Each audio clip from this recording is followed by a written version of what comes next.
Wapendwa watazamaji wa Tumaini Televisheni, nawakaribisha tena katika kipindi chetu cha Birika ya Betsata, faraja kwa watu wote. Kwa desturi yetu, tujikabidhi basi tena mikononi mwa Mungu, kwa jina la Baba na la Mwana na la Roho Mtakatifu. Amina. Mungu Baba, tunakuja mbele yako. Sisi tunaotazamia msaada wetu kutoka kwako. Tunaomba nguvu yako iwe pamoja nasi na ituangaze wakati wote. Tuomba haya yote kwa njia ya Kristo Bwana wetu. Amina. Kwa jina la Baba na la Mwana na la Roho Mtakatifu. Amina. Wapendwa watazamaji wa Tumaini Televisheni, tunaendelea basi na kipindi chetu cha Birika ya Betsata, ambayo kama ilivyoonekana tangu awali, katika birika hii kulikuwa na jamii kubwa ya wagonjwa, vipofu, viwete na waliopooza, wakisubiri kupata uponyaji. Tunaendelea na kundi la upofu, na upofu wetu tunautazama katika ushiriki wetu katika adhimisho la misa takatifu. Tunaposhiriki misa takatifu, tunaingizwa katika sadaka Yesu pale msalabani, inayotuletea mambo makuu matatu. Kwanza, tunapata ukamilifu; pili, tunapata upatanisho; na tatu, tunafanyika amani, kama ambavyo Mtume Paulo anawaandikia Wakolosai sura ya kwanza aya 19 na 20. Tunaendelea kutazama upofu wetu katika kushiriki adhimisho la misa takatifu. Katika sehemu ya pili tuliona jinsi ambavyo tunavyoweza kufanyika kuwa na upatanisho. Na sasa tuangalie misa inavyotupatia amani. Nani ana amani? Ni yeye yule ambaye anaipenda na kuishika sheria ya Mungu, kama Zaburi ya 119 aya 165 inavyotudhihirishia. Wana amani nyingi wale wanaoipenda na kuishika sheria ya Mungu. Yako mambo mengi yanayoweza kutuelekeza katika sheria ya Mungu, lakini moja ya muhimu sana ambayo sisi itatufanya tuanze kupata amani ni inayotualika kwa kusema mtu, na zaidi ya yote, hebu mtu ampende mwenzake kama nafsi yake mwenyewe. Tunaona katika kitabu cha Mambo ya Walawi sura ile ya 19 aya 17 na ya 18. Ndugu zangu watazamaji, waamini wenzangu na watu wote wenye mapenzi mema, tukitaka kuwa na amani, tusiwe na hasira, tusiwachukie wenzetu. Tukitaka kuwa na amani, hebu tuipende hii sheria. Tusiwe na kinyongo katika mioyo yetu, wala tusinuie kulipiza kisasi. Na zaidi, hebu tuwapende wenzetu kama tunavyojipenda wenyewe. Tunapoalikwa kutowachukia wenzetu, tunaalikwa kwenye nini? Yesu Kristo, yeye mwenyewe aliyekufa pale msalabani, akileta hii sadaka ya kufanyika amani, ni pale alipotufundisha akasema, hata kama tumesikia watu wa kale waliambiwa jino kwa jino, jicho kwa jicho, lakini mimi nawaambia, usishindane na mtu aliye mwovu. Mtu akikupiga shavu moja, mgeuzie na la pili. Mtu akikushtaki akataka kuichukua kanzu yako, mpatie na joho au koti, nategemea Biblia gani tunasoma. Ama mtu akikwambia beba mzigo wangu, au akikwambia twende maili moja, wenda naye 2. Kutokasirika moyoni kutopanga kulipiza kisasi katika mambo haya matatu ambayo Yesu mwenyewe anayasema. Kwanza, tukisababishiwa uchungu, unapopigwa uchungu unatokea wa mwili, tunaambiwa tusipange kurudisha. Tunapodhalilishwa, mtu anapochukua kanzu, maana yake tumedhalilishwa. Tunapodhalilishwa, tusijitahidi kujitetea, tujikabidhi mikononi mwa Mungu. Yeye mwenyewe atatupigania. Na pale ambapo tunapolazimika kufanya wajibu zaidi, tusiufanye kwa huzuni, tufanye wajibu wetu kwa furaha. Kwa hiyo tunaposhiriki misa takatifu, tunashiriki sadaka Yesu pale msalabani. Na sadaka Yesu pale msalabani ndio inatuingiza katika kutolipiza kisasi. Tunaona Yesu alipofufuka hakwenda kuwatafuta wale ambao waliompigilia misumari, hakwenda kuwatafuta wale waliomdhihaki, na hata askari wale waliompatia siki alipomba maji, au yule askari aliyemchoma ubavu. Lakini alikwenda kwa wale wanafunzi wake waliokuwa waoga, waliokuwa wamejificha. Akaenda na akawaambia, amani iwe kwenu. Tukisoma Injili ya Yohane sura ya 20 aya ile ya 20 na kuendelea, tuna Yesu akiwatafuta hawa na kuwaambia amani iwe kwenu. Hakomei tu kuwapa amani, anawapa na mamlaka.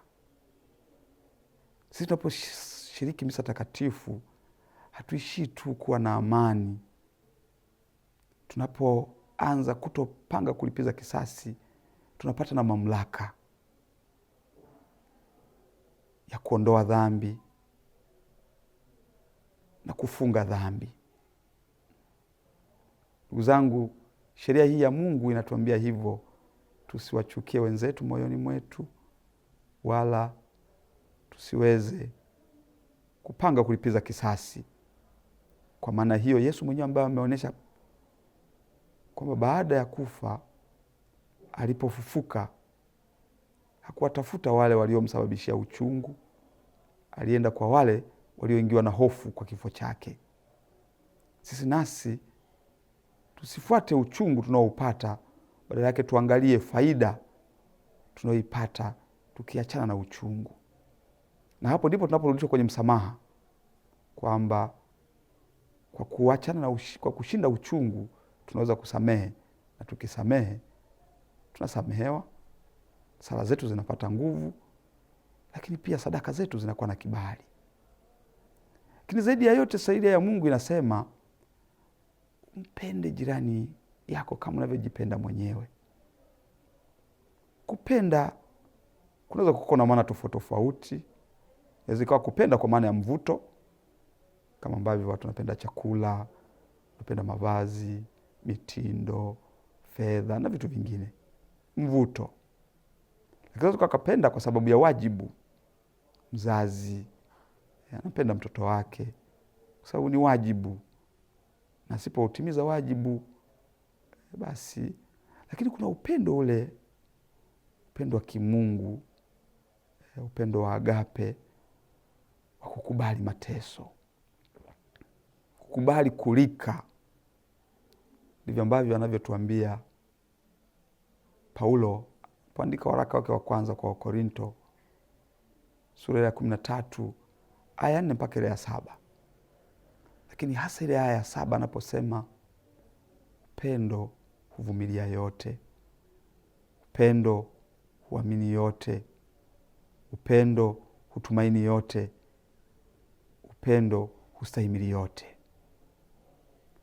Tunapoipenda sheria ya Mungu inayotuambia tumpende mwenzetu kama tunavyojipenda wenyewe, tunaalikwa kuvumilia, tunaalikwa kutumaini, tunaalikwa kustahimili.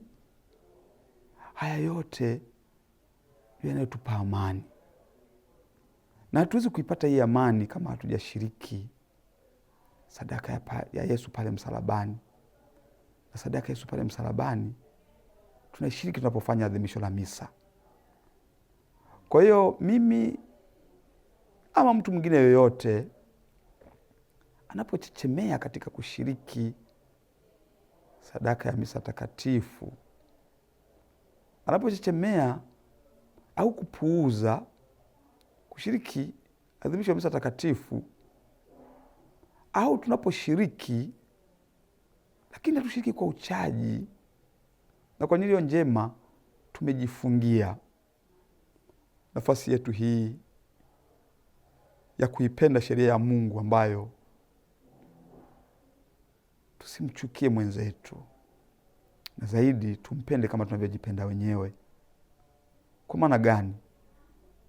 Kwamba tunaposababishiwa uchungu tusirudishe uchungu. Tunapodhalilishwa tusipigane katika kujitetea.